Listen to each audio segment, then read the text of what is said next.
Қайырлы күн достар, сіздермен Аяжан, менің каналыма хош келдіңіздер. Бүгін сіздермен творожный пирог жасайтын боламыз. Рецепті соңына дейін қарап, маңызды жерлерін жіберіп алмаңыздар. Алдымен құрғақ ыдысымызға електен өткізілген ұнымызды аз-аздан салатын боламыз. Кейіннен жарты шай қасық тұз, қант, бір жұмыртқаны жарып, жақсылап араластырамыз. Бір шай қасық разрыхитель саламыз.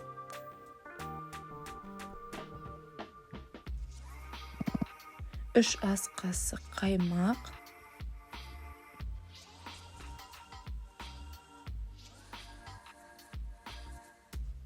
Және де бөлме температурасындағы сары майды салып, жұмсақ етіп, песочный қамырын илейтін боламыз.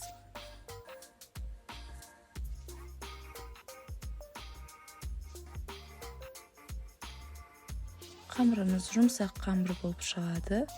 Жақсылап араластырып илейміз.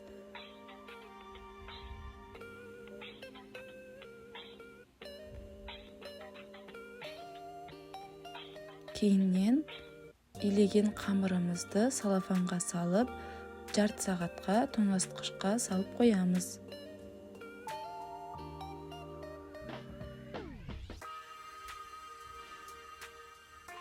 Заттардың мөлшерін описание бөліміне жазып қалдыратын боламын. Рецепт ұнаған жағдайда каналға тіркеле кетіңіздер. Жарты сағатымыз өткенше енді біз салмасын дайындаймыз. 500 грамм сүзбеге бір жұмыртқа, 3 ас қасық қаймақ саламыз. Мендегі үйдің сүзбесі, дүкеннің кез келген сүзбені қолдансаңыздар болады. Және де қант, бір шай қасық ванильный сахар қолданамыз. Ванильді сахар өз қалауыңызша қолдансаңыз да, қолданбасаңыз да болады. Және де осылайша блендердің көмегімен жақсылап езіп араластырып алатын боламыз.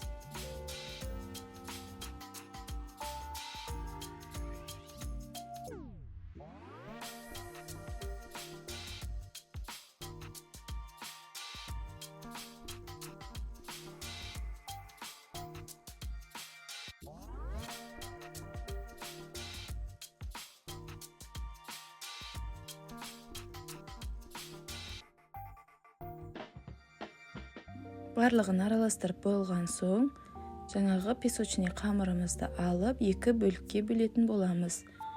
Бір бөлігі үлкен, бір бөлігі кішкене болғаны дұрыс. Және де үлкен бөлігін осылайша қалыпқа салып, бір келкі етіп жаятын боламыз. Бұл песочный қамырды басқа да пирогтардың тестасына қолдансаңыздар болады.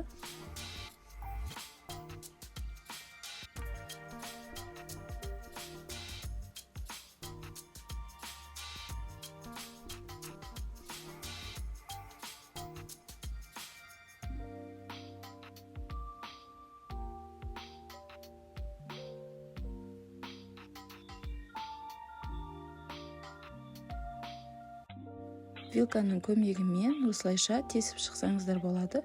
Қамырымыз қатты көтеріліп кетпес үшін. Енді салмасын саламыз. Бір келкі етіп жаямыз қамырымызға. Осы уақытта пешімізді 180 градуста қыздырып қойғамыз.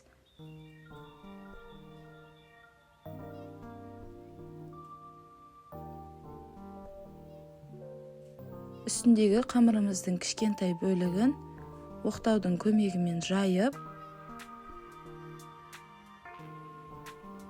қамырымыздың үстін сәндейтін боламыз.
Осылайша сәндеп 180 градуста 35-40 минутта пісіріп аламыз. Мінекей, пирогымыз дайын болды. Міндетті түрде жасап көріңіздер, өте дәмді шықты. Ас болсын баршаңызға.